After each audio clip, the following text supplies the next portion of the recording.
নমস্কার, আমার আপনজনেরা, রুদ্রবার্তায় আপনাদের সকলকে স্বাগত জানাই। আমি রুদ্রপ্রসাদ ব্যানার্জি।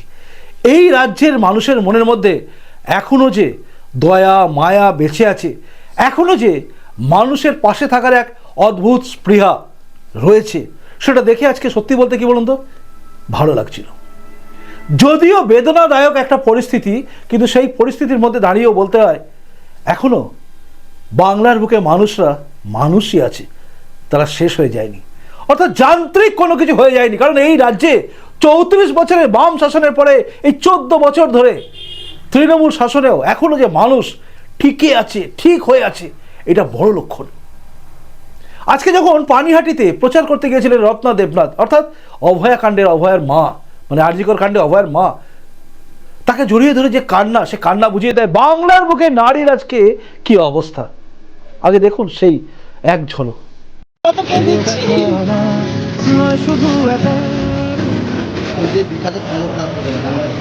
ঠিক আছে, আমি আমার কোনো গাড়ি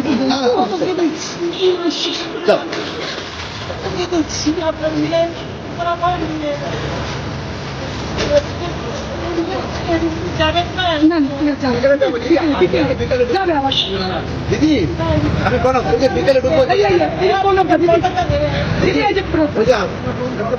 বিকেলে ঢুকবো, আমি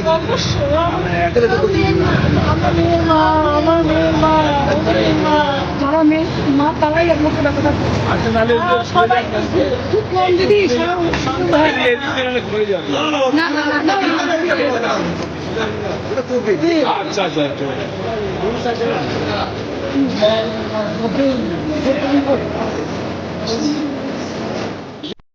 দেখলেন এই কান্না, এই জড়িয়ে ধরা। আমি জানি না যারা জড়িয়ে ধরছেন তারা ভোট কোথায় দেবেন বা দেবেন না, কিন্তু আমার বিশ্বাস তারা চাইবেন পরিবর্তন করার জন্য। আর এই কান্নার ভিডিও, আর এই যে মানুষের জড়িয়ে ধরার ভিডিও, এই ভিডিওগুলো প্রত্যেকটা মানুষের দেখা উচিত। কারণ বাংলার বুকে আজকে নারী সুরক্ষা কোথায় আছে, এই প্রশ্নটা উঠে যায়। কিন্তু বাংলার বুকে নারী সুরক্ষা নিয়ে যখন বলতে শুরু করবো, তখন কিন্তু আপনি এক মুহূর্ত চোখটা ঘোরাতে পারবেন না।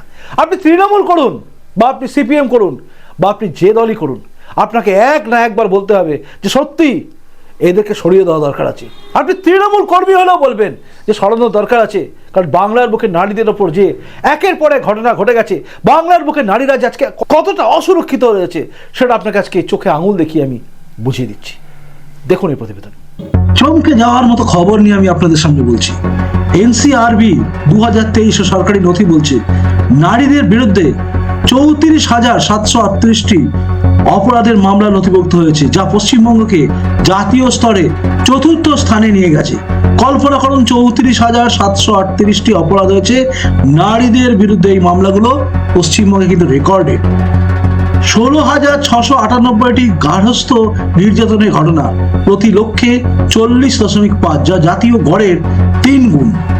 ভারতের মোট অ্যাসিড হামলার 27.5% হচ্ছে পশ্চিমবঙ্গে ঘটে। 207টির মধ্যে 57টি, যা রাজ্যটিকে দেশের অ্যাসিড হামলার রাজধানীতে পরিণত করেছে। 2023 সালের শেষে পশ্চিমবঙ্গে 3.68 লক্ষ মামলা বিচারাধীন ছিল, যা দেশের অন্যতম বৃহৎ জোট। এবং 2017 সালে 2.34 লক্ষ থেকে 56% বৃদ্ধি। 2023 সালে নারীদের বিরুদ্ধে অপরাধ সংক্রান্ত মামলায় খালাসের সংখ্যা বেড়ে দাঁড়ায় 19,005। কল্পনা করুন।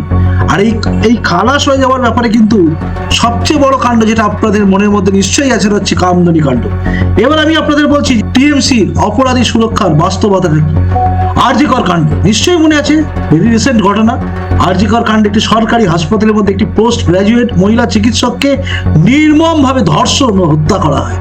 টিএমসি সমর্থিত প্রশাসন ডক্টর সন্দীপ ঘোষের নেতৃত্বে ঘটনাটাকে আত্মহত্যা বলে আখ্যা দিয়ে প্রমাণ নষ্ট করার চেষ্টা করে। ভাগ্য ভালো, সে সময় বিজেপির কৌস্তব বাগচি থেকে শুরু করে সবাই মিলে সেই মরদেহটাকে, মানে অভয়ার ডেড বডিটাকে আটকে দিয়েছিল। তার প্রতিবাদ হয়েছিল, তার ফলে সিবিআই তদন্ত হয় এবং তারপর জানা যায় কিভাবে নৃশংসভাবে খুন করা হয়। কিন্তু তবুও তথ্য প্রমাণ লোপাট করার চেষ্টা হয়েছিল, আপনারা সবাই জানেন। এরপরে চলে আসেন আপনি সন্দেশখালী সন্ত্রাস। টিএমসির প্রভাবশালী নেতা শেখ শাহজাহান, নিশ্চয়ই নামটা মনে আছে, এক দ্বীপ জুড়ে সংগঠিত যৌন শোষণের চক্র চালাতেন, যেখানে আদিবাসী মহিলাদের জোর করে রাতে পার্টি অফিসে ডাকা হতো, বলা হতো পিঠে তৈরি করার কথা। মনে আছে নিশ্চয়ই? রাজ্য পুলিশ তাকে 55 দিন ধরে রক্ষা করেছিলেন। তৃণমূল নেতা হওয়ার সুবাদে এই রাজ্যের রাজ্য পুলিশ তাকে 55 দিন ধরে রক্ষা করেছিল, সিবিআই তাকে ধরতে পারছিল না, আপনারা সবাই জানেন। এরপর যদি আপনারা দেখেন সেটা হচ্ছে কসবা ল কলেজে, কসবা ল কলেজ যেটা একটা শিক্ষা প্রতিষ্ঠান, সেখানে একটি ছাত্রীকে টিএমসি ছাত্র পরিষদের নেতারা ধর্ষণ করে, যা প্রমাণ করে কোথাও কোথাও নিরাপত্তা নেই। এরপর আপনি দেখুন সালিসি সভা, এখানে স্থানীয় টিএমসি নেতাদের আয়োজিত সালিসি সভা ও অন্যায় সভাগুলো নারীদের জন্য দ্রুত বিচার দেওয়ার নাম করে বর্বরতার প্রতীক এবং অপরাধে আতুর ঘরে পরিণত হয়েছে। চলে আসুন আপনি পার্ক স্ট্রিট ধর্ষণ মামলা, নিশ্চয়ই মনে আছে আপনাদের। পার্ক স্ট্রিট ধর্ষণ মামলায় মুখ্যমন্ত্রী মমতা বন্দ্যোপাধ্যায় চাঞ্চল্যকর ভাবে এই নৃশংস গণধর্ষণকে মিথ্যা বলে উড়িয়ে দেওয়ার চেষ্টা করেন রাজনৈতিকভাবে প্রভাবশালী অপরাধীদের রক্ষা করতে। কিন্তু মনে রাখবেন, সে সময় দময়ন্তী সেন তিনি কিন্তু প্রমাণ করে দিয়েছিলেন যে পার্ক স্ট্রিটে গণধর্ষণ হয়েছিল। তারপর তাকে অর্থাৎ দময়ন্তী সেনকে সরিয়ে দেওয়া হয়েছিল। এই ঘটনা বুঝিয়ে দেয় অপরাধীদের ধরলে বা অপরাধ প্রমাণ করতে গেলে পুলিশের বিরুদ্ধে কিন্তু যাচ্ছে তাই ব্যবহার করে কিন্তু এই রাজ্যের রাজ্য সরকার। হাঁসখালির ঘটনা, একটি নাবালিকা মেয়েকে ধর্ষণ ও খুন করা হয় এক তৃণমূল নেতার ছেলের দ্বারা, অর্থাৎ তৃণমূলের এক নেতার ছেলে একটা নাবালিকাকে ধর্ষণ করে খুন করলো, অথচ মুখ্যমন্ত্রী তখন কিন্তু সেই বাচ্চা মেয়েটার চরিত্র নিয়ে প্রশ্ন তুলেছিল সে প্রেগনেন্ট। এই হচ্ছে মমতা বন্দ্যোপাধ্যায়ের চিন্তা ভাবনা। এই কথা আপনারা ভুলবেন না, হাঁসখালি ঘটনা। এরপর আসুন আপনি কামদুনির ঘটনা। কামদুনির ঘটনা নিশ্চয়ই বলেননি, কামদুনি গণধর্ষণ, যেখানে একটা কলেজ ছাত্রীকে নির্মমভাবে হত্যা করা হয়েছিল, ধর্ষণ করার পরে নির্মমভাবে হত্যা করা হয়েছিল এবং তাকে টুকরো করে দেওয়া হয়েছিল, পা থেকে ছিঁড়ে দেওয়া হয়েছিল। সেই মামলার হত্যার প্রতিবাদ করার জন্য, ন্যায় বিচার চাওয়ার জন্য গ্রামবাসী মহিলা, যাদের মধ্যে টুম্পা কয়াল আছে, মৌসুমী কয়াল আছে, তাদেরকে মাওবাদী পর্যন্ত আখ্যা দিয়েছিলেন মুখ্যমন্ত্রী মমতা বন্দ্যোপাধ্যায়, এই অপমান করেছিলেন। তারপর কামদুনি গণধর্ষণ কাণ্ডে যাদের ফাঁসি হওয়ার আদালতে নির্দেশ দিয়েছিল, সেই ফাঁসির আদালতের নির্দেশকে হাইকোর্টে নিয়ে গিয়ে কিন্তু সেটাকে উড়ে যায়, এবং সেখানে উড়ে যায় তার কারণ হচ্ছে তাদের বিরুদ্ধে দেওয়া তথ্য প্রমাণ সেভাবে খাটেনি, অর্থাৎ কোথাও যেন এই ধর্ষণকারীদের আড়াল করার চেষ্টা হয়েছিল বলে অনেকেই অভিযোগ করেন। আরো একটা কথা কিন্তু না বললেই না, সেটা হচ্ছে লজ্জাজনক ভাবে এখানে ভিকটিম ব্লেমিং করা হয়। দুর্গাপুরের এক মেডিকেল ছাত্রী গণধর্ষণের পর মুখ্যমন্ত্রী কি বলেছিলেন মনে আছে? বলেছিলেন মহিলাদের রাতে বাইরে বেরোনো উচিত না, অর্থাৎ দোষ চাপিয়ে দেন ভুক্তভোগীদের উপরে। একই ঘটনা বারবার ঘটেছে। কোনোটায় বলেছেন সাজানো ঘটনা, কোনোটায় বলেছেন মিথ্যে ঘটনা, কোনোটায় বলেছেন লাভ অ্যাফেয়ার, কোনোটায় বলেছেন কেন বেরোয়, অর্থাৎ যারা ধর্ষিতা হচ্ছে, যারা খুন হয়ে যাচ্ছে তাদেরকেই প্রশ্নের মুখে ঠেলে দিয়েছেন এই রাজ্যের মুখ্যমন্ত্রী। তাই রায় এসে গেছে জনগণের, পরিবর্তন করতে হবে। পরিবর্তন না করলে এরকম ঘটনা কিন্তু বারবার লাগাতার এই রাজ্যে ঘটতে থাকবে। আজ অভয়া তো কাল অন্য কেউ। আজ কামদুনি কাণ্ডে যে মেয়েটি মারা গেল, যার বাড়ির পরিবার যন্ত্রণায় কাতরেছে, এখনো পর্যন্ত অপেক্ষা করে আছে কবে অপরাধীদের ফাঁসি হবে। সেই তালিকায় কে বলতে পারে কাল আপনিও থাকবেন না, আপনার বাড়ির কাউকে এইভাবে ধর্ষণ করবেন না। তাই পাল্টানো দরকার এই সরকারকে। এই সরকার থাকলে কিচ্ছু হবে না। দেখলেন, শুনলেন, এর মধ্যে কোথাও যদি মনে আমার কোনো তথ্যে ভুল আছে অবশ্যই জানাবেন, আমি রেকটিফাই করে নেব, অর্থাৎ আমি নিজেকে শুধরে নেব। কিন্তু শুধরাতে পারবেন কি এই রাজ্যের মুখ্যমন্ত্রী? নিজের বলে দেওয়া কথাগুলোকে পারবেন না। কামদুনি কাণ্ড থেকে শুরু করে, পার্ক স্ট্রিট কাণ্ড থেকে শুরু করে, কামদুনি কাণ্ড, তারপরে হাঁসখালির ঘটনা, সব ঘটনা বলে দেয় এই রাজ্যের মুখ্যমন্ত্রী কি বলে দিয়েছেন। অভয়া কাণ্ড, সেখানেও আপনি দেখেছেন আপনি কামদুনিতে কিভাবে বলেছিলেন যে একটা ঘটনা, ছোট ঘটনা ঘটে গেছে। এই সমস্ত ভিডিও আজকে চারিদিকে ভাইরাল। এই মুখ্যমন্ত্রীকে আপনি ক্ষমা করতে পারবেন? মুখ্যমন্ত্রীর নাম হচ্ছে মমতা ব্যানার্জি, কিন্তু তার রাজ্যে মহিলাদের উপর হওয়া অত্যাচারের বিরুদ্ধে মমতা বন্দ্যোপাধ্যায়ের মুখ থেকে কি কোনোদিন কোনো কিছু এমন শব্দ পেয়েছেন যাতে মনে হয় কঠিন, কঠোর?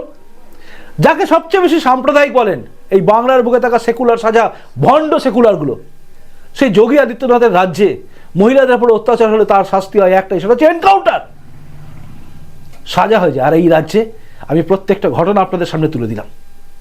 এই রাজ্যের মুখ্যমন্ত্রী আগে বিচার করেন সেই মহিলাটাকে নিয়ে, আর যোগীর রাজ্যে বিচার একটাই হয়, পাকড়ো উসকো, মারো উসকো। আপনাদের আজকে ভাবতে হবে, বাংলার বুকে কি সেই দিন চান, না বাংলার বুকে আজকের মতো যে অবস্থা আছে সেই জায়গা থাকতে চান, যে একইভাবে ঘটনা ঘটে যাবে? আজ দেখছেন কামদুনি কাণ্ডে যে ভিকটিম হয়েছে, অভয়া কাণ্ডে অভয়া গেছে, কাল আপনার বাড়ি কেউ হতে পারে। দেখুন, আমার তো কেউ নেই, আমি বলতেই পারি আমার কিছু হবে না, আমি বিন্দাস থাকতে পারি, কিন্তু আমি আপনার জন্য বললাম, আপনার কথা ভাবুন, আপনার বাড়ির মেয়ের কথা ভাবুন, আপনার বাড়ির স্ত্রীর কথা ভাবুন, আপনার বাড়ির মায়েদের কথা ভাবুন। সবাই সুরক্ষিত আছে তো? যদি মনে হয় নেই তাহলে কিন্তু পাল্টাতে হবেই হবে। কারণ বাংলার বুকে যেখানে নেতাজি সুভাষচন্দ্র বসু, যেখানে স্বামী বিবেকানন্দ, যেখানে রবীন্দ্রনাথ ঠাকুর, ঈশ্বরচন্দ্র বিদ্যাসাগর, সেই রাজ্যে মহিলাদের উপর অত্যাচার, যে রাজ্যে রামমোহন রায় ছিলেন, সেই রাজ্যে মহিলাদের উপর অত্যাচার হয়। ভাবতে কিরকম অবাক লাগে না? এই রাজ্যে আমরা আছি, এখনো আমরা চুপ করে আছি, তবে চুপ করে থাকার দিন শেষ হয়ে গেছে। আপনাকে ভাবতে হবে ভয় নাকি ভরসা। পাল্টানো দরকার।